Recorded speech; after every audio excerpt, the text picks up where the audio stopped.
Before we begin, this video was not scripted at all, it's just me talking, so that's why I throw a lot of ums and long pauses in there, so be ready for that. I also spoil some bits of the game, so be aware of that. You might want to just not watch this video if you don't want spoilers. Well, after long months of Engage's announcement being released a little while ago, the game finally came out a few days ago. With all the trailers and news getting released, with the rings and the emblem engage mechanic and all these new heroes coming back, it seemed like it would be one of the best Fire Emblem games ever. I was honestly pretty excited around this time, along with the Persona 3 and 4 re-releases on Nintendo Switch and a new Fire Emblem game coming out the next day. I was just excited for video games around this time.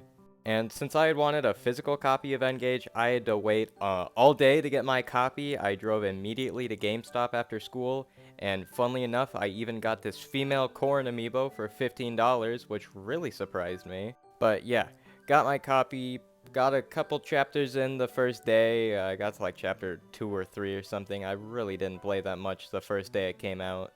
But now that I'm a decent chunk of the way in, there's just some thoughts that I want to share that maybe some people will agree with, maybe some people won't. First thing I want to talk about is the art style. I know everyone's made jokes about how it looks like Genshin Impact, and at first I was defending it a little bit, but now that I've gotten this far in, I can definitely see why people say that. On one hand, it does look good. I can kind of see the charm in it, but this would just work better in a different RPG kind of game. It just doesn't fit Fire Emblem. We've had a semi-consistent art style, and this is just not Fire Emblem. When I look at this art style, I do not get Fire Emblem vibes. Moving on to the OST, this time around, it seems kind of generic. Usually Fire Emblem games have pretty decent soundtracks. I like pretty much all of the soundtracks in every Fire Emblem game, but this time it seems kind of generic. But I haven't gotten that far in, so there's definitely some music I haven't heard, so maybe it's just the beginning parts that are kind of generic. But so far, it's just kind of basic, boring-ish RPG adventure game kind of style to it. Moving on to some gameplay stuff, the Engage system, or mechanic, seems to be kind of broken, honestly. Celica has this, like, Ragnarok teleport, or Ragnarok warp, where you can just teleport right behind an enemy from pretty much anywhere from the map. I don't know if that's true or not, but it seems like you can just teleport behind an enemy. And Marth has a skill, I forget what the name is, but you deal a decent amount of damage 9 times in a single attack, which that's pretty broken as well. You have to charge the ring first before you can use these skills, but it's pretty easy since there are tiles on the floor that charge it up. Defeating enemies charges it up. I think a better way to balance this is make it less easy to charge, because you know, being able to, you can go from like one shiny tile on the ground and then defeat an enemy to fully charge it up. It's just way too easy. So I think having it be less forgiving would be better. And I am not against the idea of these emblems being so overpowered. I think it's a cool idea. Maybe if just you had to upgrade the emblem first, like, you know, a bond rank or something. There are bond ranks in this game which give you other skills. But I think if there's just a thing you could level up to make your emblems more powerful would be better. It just seems really broken and really powerful way too early in the game. And I'm not a huge fan of the menus and the way stats and information is displayed overall. So I got a screenshot to show what I'm talking about here, and there is useful information displayed like your hit points and some equipped skills, but stats like your hit and avoid is usually saved for advanced menu. This menu right here seems to be a mix of combat stats and basic stats, since you have stats like hit and avoid, which are your combat stats, and then you have defense and resistance, which are basic stats. I think it would be a better idea to have that menu be exclusively basic stats, and then when you hit the advanced menu, you get into combat stats. I think that would have been a better idea. I don't really like having both of them just mixed up like that. And right here is your more advanced menu, where you can see both of your combat and basic stats and your skills and everything.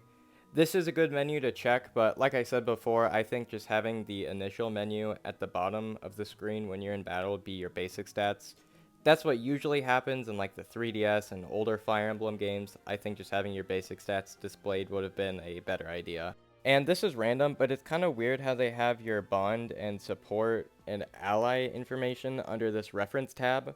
I think a better idea would have been to put unit information with the unit selection and then just have your support and bond stuff in its own tab. That would have just been a little bit better to have. This problem isn't really the game's fault, it's just more of a Nintendo being Nintendo, but I think having Day 1 DLC is a bad and scummy idea. I'm sure there's a good reason why Nintendo put some extra content behind a paywall, but, you know, in my opinion, when a game is releasing and it has Day 1 DLC, it comes across more as, oh yeah, we made a new game and there's some new content, but instead of putting it in the game for free, you're gonna have to pay for it. But like I said before, I'm sure there's a reason why developers and companies do it, and I might be completely wrong about the way I think about it, but I just wanted to throw that out there. And for my playthrough, I chose male Elier, whatever the name is. I've noticed his voice acting is really inconsistent. Sometimes he'll do a good job, and then other times he'll be deadpan and not have any emotion at all. I don't know if the female main character is like this at all. I haven't heard any of her dialogue, but it's just something that I noticed. I've also noticed the story is kind of similar to Awakening. It's not the exact same, but put simply, it's Dragon Guy awakens, doesn't remember anything. Other evil dragon guy is trying to be summoned to destroy the world. Those are just some of my initial thoughts of the game. I'm not disappointed with it so far. I just think it's kind of alright, I guess. It's definitely not bad. I'm enjoying it, just not as good as I thought it would be. Personally, I prefer Awakening and Three Houses, but this is a good starting point if you haven't played a Fire Emblem game. Also, hopefully you guys were able to fully understand everything I was talking about. Doing videos like these where I don't have a script, I kind of worry about if any of my thoughts are comprehensible. But yeah, just tell me if you understood what I was talking about. I think I did a good job, but I'm not fully sure. But what are your guys' thoughts? Do you think it's good, bad? Did you agree or disagree with anything I said? Feel free to share that in the comments below. Hopefully you all enjoyed the video. I hope you all have a wonderful day, and I will see you all later.